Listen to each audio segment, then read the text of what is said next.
시청자 여러분 안녕하십니까. 이제 2월 17일 밤입니다. 전옥현의 안보정론을 시작하겠습니다.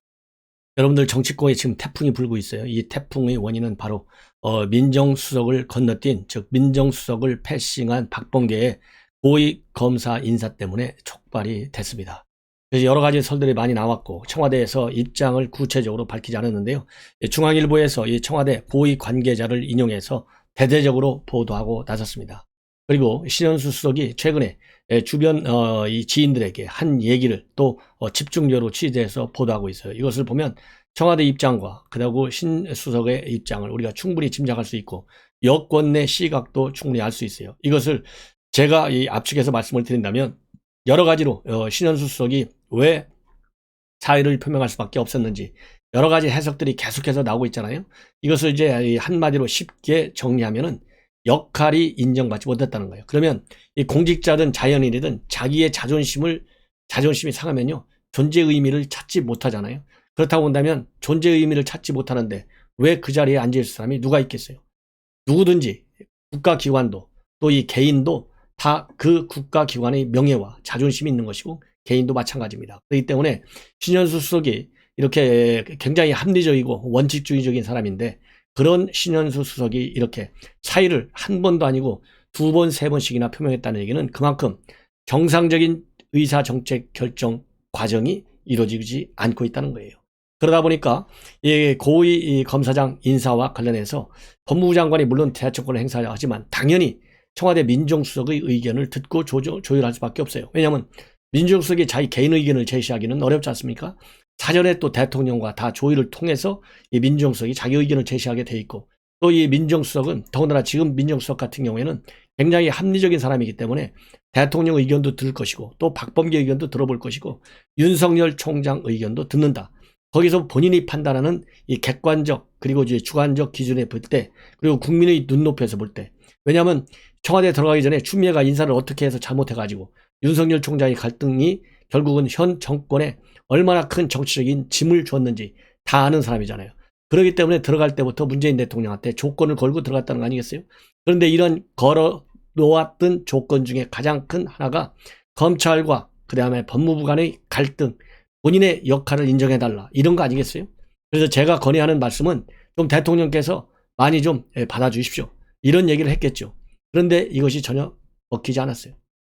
그렇기 때문에 이 직접적인 요인은 인사 문제로부터 발생했다. 그래서 저는 이 왜 신현수 수석이 이렇게 사표를 냈느냐 이것을 가장 직접적인 작은 원인서부터 시작해갖고 중간 요인 그 다음에 큰 원인은 뭔지 이 세 가지 갈래로 나누어 봤습니다. 그래서 이 가장 직접적인 발단은 바로 이 검사장 인사에서 패싱 현상이에요. 그러면 지금까지 알려진 바로는 우선 윤석열 총장과 박범계가 두 번에 걸쳐서 2월 2일과 5일 날 협의를 했어요. 이 협의 내용을 보면 뭐 어떻게 되어 있느냐 협의가 사실상 실패한 거예요. 협의가 실패했다는 얘기는 윤석열 총장의 요청을 박범계가 장관으로서 다 들어줄 수 없다는 거예요. 왜냐 윤석열 총장의 요청이라고 하는 것은 우선 징계에 참여한 대검 간부진들 전부 빼달라는 거 아니에요. 그 다음에 이성윤이는 리더십을 상실했으니까 빼달라는 겁니다. 예, 지극히 당연한 얘기예요. 예, 그런데 박범계는 이것을 하나도 안 받아들여졌어요. 오히려 이성윤은 유임시킨다. 그리고 심재철이는 영전시키는 거예요. 심재철 영전과 이성윤이 유임 안에 대해서조차도 신현수 수석은 제대로 몰랐다는 거예요. 그래서 이 부분에 대해서는 일부 언론은 이성윤이 유임까지는 신현수 수석이 알았다 이렇게 나오고 있는데요. 심재철이 영전시키는 것까지는 몰랐다는 거예요. 이것을 패싱했다는 겁니다. 자, 그러면 이것이 이제 중요한 요인이고 그 다음에는 윤석열 수석의 이 총장의 경우에는 한동훈 검사장을 복귀 좀 시켜달라. 요거를 요청했는데 요것도 전혀 안 들어줬어요. 그러면 신현수 수석의 입장에서는 한동훈 같은 사람들 유능하니까 좀 복귀시키자. 그리고 이성윤은 교체해야 되겠다. 그리고 대검 간부진은 좀 교체하는 것이 좋겠다. 이런 이제 전반적으로 큰 틀에서 보면 윤석열 총장이 제시한 인사의 구도가 사실상 우리 국민들이 바라는 정상적인 인사지 않습니까? 이 정상적이고 합리적이고 원칙주의자인 신현수 수석이 볼 적에도 맞는 얘기잖아요. 요거를 받아주기를 바랐던 것이죠. 그런데 이러한 상황에서 신현수 수석이 박범계와 조율이 끝나지 않았어요. 박범계와 조율이 끝나지 않았는데 인사안이 한참 조율을 하려고 하는데 하고 있는 중인데 인사안이 2월 7일 날 일요일 날 오후 1시 반경에 느닷없이 언론에 튀쳐나옵니다. 이렇게 되니까 신현수석이 얼마나 얼빠지겠어, 한마디로. 기가 막힌 거 아니에요? 야, 내가 왜 이 민정수석 자리에 앉아갖고 이런 개인적인 망신을 당할 이유가 뭐냐? 더군다나 신현수석이 검찰 출신이잖아요. 자존심 하나 갖고 살아온 사람이에요. 명예 하나 가지고. 그러면 본인의 트레이드마크 이 브랜드가 뭐냐? 원칙주의고 합리적이고 상당히 논리적이다. 이것이 신현수석이 가지고 있는 저는 이 브랜드라고 합니다. 봅니다. 이것이 한순간에 무너진 거예요. 누구 때문에? 박범계 때문에. 외형적으로는 박범계지만요. 내면적으로는 사실상 모든 책임은 문재인 대통령한테 있어요. 지금 현재 그건 제가 차후에 말씀을 드릴게요. 그래서 이 인사 문제가 결정적이고 직접적인 작은 요인이 된 거예요. 자, 그러면 왜 하필이면 2월 7일 날 이 사건이 터졌느냐? 2월 4일 날 대전에서 무슨 일이 벌어졌냐면 백운기에 대한 구속영장이 청구됐어요. 구속영장이 청구되니까 여권의 분위기가 확 바뀌어버렸습니다. 그래서 이거 윤석열 총장 요대로 줬다가는 정권 말아먹는다. 이런 비판과 우려와 불안과 그리고 불만이 여권에 팽배하기 시작한 거예요. 이대로 해서 윤석열 총장이 인사하자는 대로 했다가는 7월까지 이 현 정권이 견디기 어렵다. 때려라. 그래서 인사학단을 다시 단행한 것 같습니다. 그것이 저의 결론이에요. 두 번째 중간 목표죠. 여권이 왜 신현수를 패싱할 수밖에 없고 제낄 수밖에 없고 또 따라서 신현수는 왜 사표를 낼 수밖에 없었는지. 두 번째 중간 원인은 신현수 수석이 딱 들어가서 보니까 본인도 이제 청와대 떠난 지 오래됐지 않습니까? 그리고 국정원 기조실장을 떠난 지도 한 1년 반 이상 되잖아요. 그 사이에 추미애와 윤석열 간의 여러 가지 갈등을 보면서 나름대로 청와대에 메시지를 넣었다고 합니다. 이래서는 안 된다.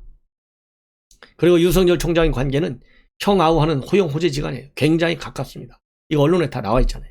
예. 저도 알고 있어요. 예. 그 정도 되는다. 그런데 또 이 추미애가 조국이 들어와가지고 한 게 전부 요소요소의 친조국 라인들, 친추미애 라인들이 요소요소에 청와대, 검찰, 그 다음에 민주당에 싹 다 깔려 있어요. 사실상 이 신현수 수석은 움직일 공간이 없어요. 포위되어 있어요. 이렇게 힘을 쓸 수 없는 구조적인 함정에 빠져 있다 이거예요. 움직일 수 없어. 아무리 본인이 말이 맞고 본인이 관철시키려고 하더라도 당과 청와대와 검찰에 법무부에 포진되어 있는 친조국 라인들, 친추미애 라인들한테 꼼짝할 수가 없어요. 그런 문제가 생기는 거예요. 구조적인 이 구조가 인적 구조가 본인이 움직일 수 있는 공간이 없어져 버렸어요. 이것이 중간 목표라 이거예요.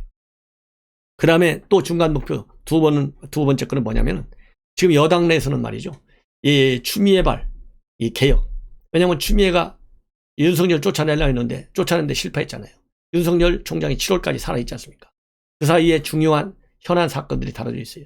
윤석열을 그만두면 근데 그대로 놔두면 여권이 보기에는 정권이 무너진다고 보는 거예요. 위기의식에 쌓여 있어요. 예, 그러다 보니까 지금 현재 추미애가 이 검찰개혁 1단계 진행했다. 1단계는 이제 상당 부분에 죄송합니다. 상당 부분의 개혁이 이루어졌다고 보는데 윤석열 총장이 떨어져 나갔어야만 개혁이 완성되는 건데 살아있지 않습니까? 식물이 됐든 아니든 간에. 그러다 보니까 추미애 검찰개혁 시즌2를 남기고 떠났어요. 이 시즌2라고 하는 것은 무엇이냐?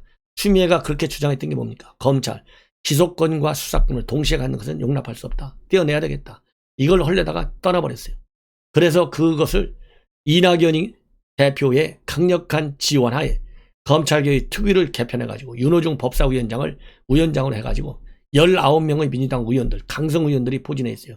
이 민주당 의원들 중에는 여러분들 김남국, 김용민, 황운하 이 친조국 라인들, 친추미애 라인들이 강성 인사들이 꽉 거기 검찰개혁 위에 포진돼 있어갖고 이 사람들이 기소권과 수사권을 분리시키는 작업을 하고 있고 그 분리시켜갖고 중대범죄수사청을 만들려고 해요.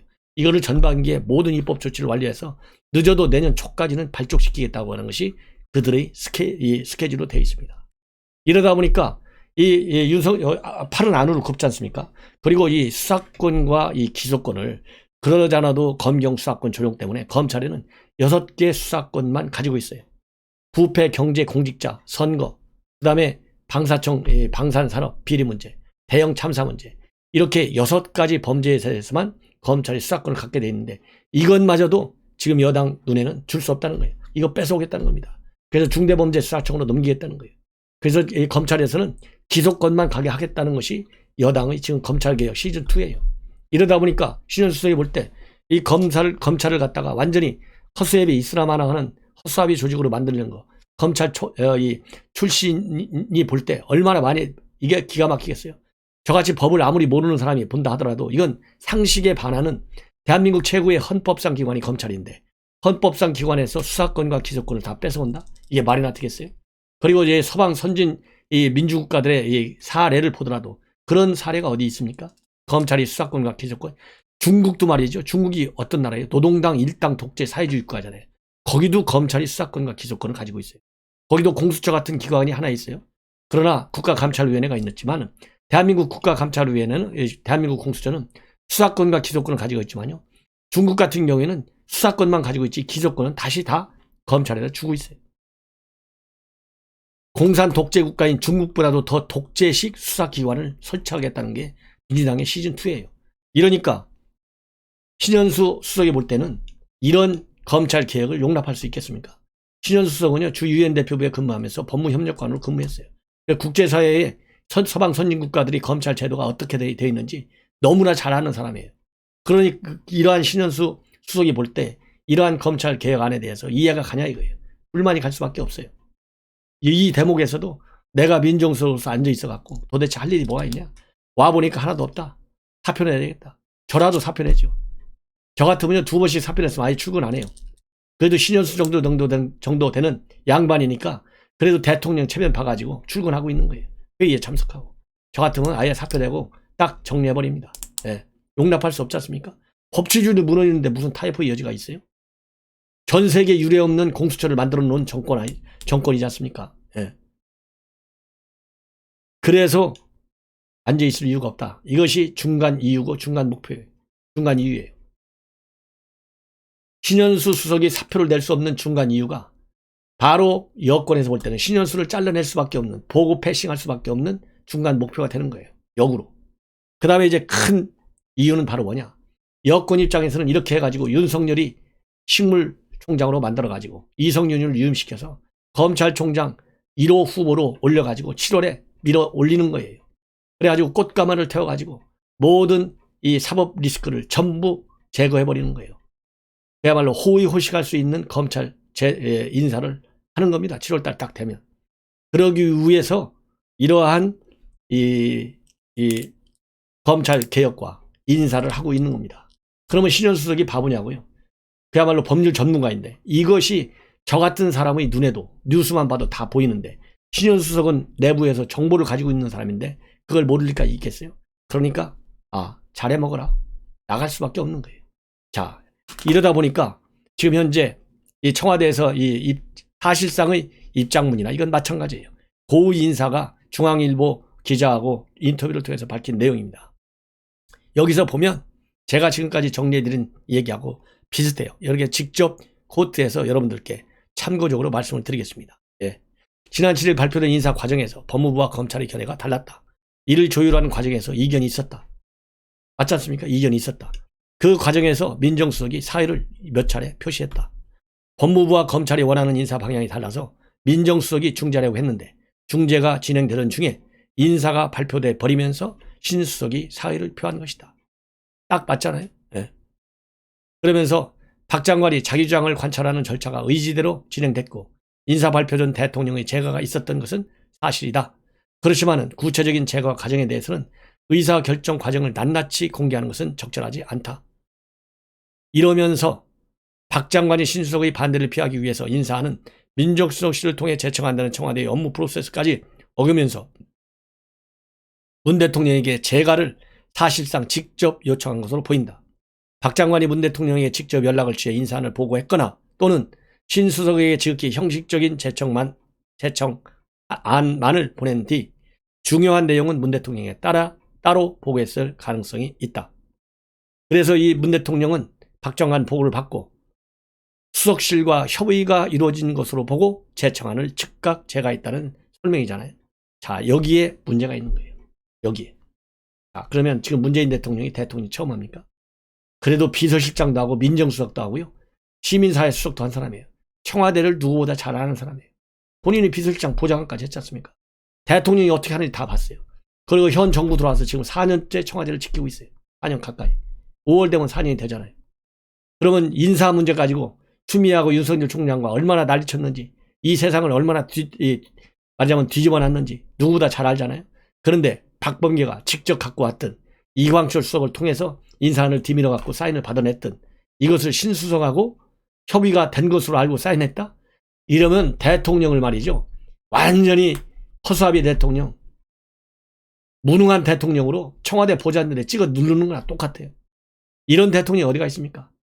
저는 대통령 안 해봤지만은 이 결제 저도 수십 년간 많이 해봤어요. 여러분들 일개 소규모 기업에서도요, 인사 문제, 조직 개편 문제 같은 경우는 반드시 거쳐야 할 정책 결정 과정에 협의해야 할 사람 이 포스트가 딱 정해져 있어요. 결제를 가져오면 갖고 올 사람이 안 갖고 이상한 사람이 갖고 왔다. 또 갖고 올 사람이 갖고 왔다 하더라도 예를 들어 박범계가 직접 들고 왔다. 전화해갖고 대통령님 제가 지금 결제하러 가겠습니다. 이렇게 왔다 손 치더라도 이거 민정수석하고 협의 어느 정도 잘 됐나? 뭐 어려운 점은 뭐 없었나? 충돌 요인은 뭐 없었나? 윤석열 총장은 좀 어떻게 이의 좀 했나? 얘기 추미애하고 똑같이 얘기 안 했어? 보안사? 사고 날까 봐서? 충돌할까 봐서? 그래 그럼 발표해. 최종 결정은 대통령이 하는 거예요. 이것도 물어보지도 않고 박범계가 이미 신은영수 수석이나 수석하고 조율한 걸로 알고 사인했다? 만약에 그렇다면요, 대통령 바로 내려와야 됩니다. 이런 무능한 대통령 역사상 있을 수가 없어요. 대통령 처음 하는 사람도 아니고, 대통령도 4년 가까이 했고, 비서실장도 했지, 민정수석도 했지, 검찰 인사를 어떻게 하는지 누구보다 잘 아는 대통령이 민정수석하고 다 협의된 줄 알아서 사인했다? 이렇게 지금 해명하고 있어요. 이게 얼마나 기가 막히냐. 예. 말도 안 되는 소리예요. 예. 그러면 신현수 수석이 최근에 자기를 잘 아는 주변 인사들한테 하고 다니는 얘기가 있다고 그래요. 이것이 또 이 중앙일보에 보도가 됐어요. 자존심이 상해서 못 살겠다. 더는 수석직을 못 하겠다. 지금 그러고 있다고 합니다. 그리고 이 박 장관의 일방적 재청에 대해서 추가 협의가 필요하다는 의견을 제시하고 재청까지 미룰 권한이 민정수석에 있다는 생각을 갖고 있다. 예. 그리고 만약에 이 박범계가 정상적인 재청 절차를 거쳤다면 신현수 수석은 반드시 이걸 끝까지 막았을 것이다. 지금도 사퇴 의사를 굽히지 않고 있다. 예. 반려를 하고 있지만 사퇴 의사를 굽히지 않고 있다고 합니다. 그래서 이렇게 해서 신현수 수석 지금 버티고 있는 상황인 것으로 알려지고 있고요. 여권에서는 그러면 이렇게 지금 이게 어떻게 보고 있느냐? 여권에서는 신현수 이 수석이 사표를 내니까 대통령이 놀래버렸어요. 왜냐하면 민정수석 하면 굉장히 중요한 수석 중에 수석입니다. 그래서 왕수석이라고 하잖아요. 언제든지 민정수석이 셀 수밖에 없어요. 대한민국 모든 권력기관을 조정 통제하는 역할을 민정수석이 하고 있기 때문에 검찰, 경찰, 그 다음에 감사원, 국세청, 국정원, 군 전부 민정수석 소관입니다. 예. 얼마나 셉니까? 그야말로 사정기관이잖아요. 청와대 안에 있는 사정기관을 이 사전 조정 통제하는 역할을 민정수석이에요. 그러니 얼마나 센 자리예요. 대한민국에서 최고 권력 자리가 민정수석 자리예요. 예. 자, 그러니까 이 민정수석 지금 뛰쳐나가면 그러지 않아도 흔들리는 정권인데 큰일 나잖아요. 레임덕이 다가온다. 놀래가지고요. 지금 민정수석 사표를 반려하기 위해서 박범계한테 경고를 했다. 예. 그래서 이러면 이 정도 되면 민정수석 체면 살려준 거 아니냐. 그러니까 네가 알아서 이 정도 됐으니까 대통령이 너 체면 서주고 박범계 바보 만들었잖아. 경고했다고. 그러니까 이제 철회해라. 이런 분위기를 지금 만들려고 하고 있다고 그래요. 그렇지만 지금 여당 내에서는 시즌2 검찰개혁 이거 강경 매파들이 많이 포진하고 있어갖고 친추미애, 친조국 라인들 신현수 수석이 사표 반려한다 해서 지금 현재 당에서 이낙연 대표까지 검찰개혁 시즌2를 밀어붙이고 있는데 신현수 수석이 사표 반려했다고 그래서 거기 앉아갖고 계속 허수아비 해야 되는데 그 앉아있을 이유가 뭐가 있어요? 어차피 기차는 간다고 가잖아요. 검찰개혁 시즌2 이거를 못 막아요? 그러면 신현수 수석은 영원히 본인의 이 페이지에 5점을 남기게 된다고 저는 판단하고 싶어요. 그래서 대통령이 사표를 몇 번 반려했고 박범계한테 이 경고를 했다. 이거 가지고 앉아있는 것은 저는 바람직하지 않다. 저는 그런 생각이 듭니다. 그래서 여권 핵심 관계자도 청와대가 신수석 사의 표명을 사실상 이례적으로 인정하고 발표한 것은 박 장관에 대한 사실상의 경고로 볼 수 있다. 이는 신수석의 자존심을 세워주는 방식을 통해서 스스로 사의를 철회하게 하려는 시도로 해석된다. 이렇게 지금 보고 있다고 합니다. 그래서 정치권에서는 검찰과의 관계 개선에 나섰다는 이유로 신수석을 경질한다면 검찰과의 전면전을 재차 선포하는 효과를 낳게 될 것이다. 그래서 이 추미애 갈등에 이어서 그리고 청와대 수석과 법무부 장관의 갈등 조정에까지 실패할 경우에는 임기 말에 접어든 문재인 대통령의 급격히 내임덕에 빠질 것이다. 이렇게 지금 이 전망을 하고 있습니다. 이런 걸 보면 문재인 대통령이 외교안보, 경제만 무능한 것이 아니라 본인이 법조인 출신이잖아요. 그럼에도 불구하고 굉장히 무능한 대통령임에 틀림이 없다. 이렇게밖에 볼 수 없어요. 그렇잖아요. 네. 자, 그래서 지금 여권에서는요, 이러한 지금 이 보도들을 두고 역시 박범계가 사고를 참 크게 쳤다. 네. 굉장히 크게 쳤다. 이렇게 비판하는 분위기가 지금 나오고 있다는 보도가 나오고 있고요. 그리고 이 민정수석은 상당히 중재를 좀 하려고 한 것 같은데 그게 진행되는 와중에 인사가 발표되는 것에 대해서 사표를 낸 것으로 보고 있고, 박 장관이 자기 주장을 관찰하는 절차가 의지대로 진행되고 있고, 이러다 보니까 여권에서는 박 장관이 결국은 사고를 친 것이다. 이런 비판적 시각도 있다고 합니다. 네. 이 정도가 되면요, 박범계를 잘라내야죠. 그렇지 않습니까? 박범계를.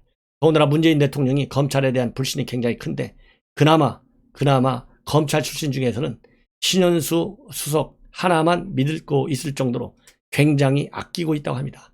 이렇게 아끼는 사람을 갖다가 바보를 만들었으니 누가 그 자리에 앉아있으려고 그래요. 자, 그리고 오늘 말이죠, 국민의힘 이 법제사법위원회 의원 6명이 오후에 대법원장을 만나러 갔습니다. 왜냐하면 법사위에 나와야 되는데 안 나오는 바람에 항의 차원에서 방문을 했어요. 여당이 밀어붙이니까 이 표결해봐야 100번 100전 100패죠.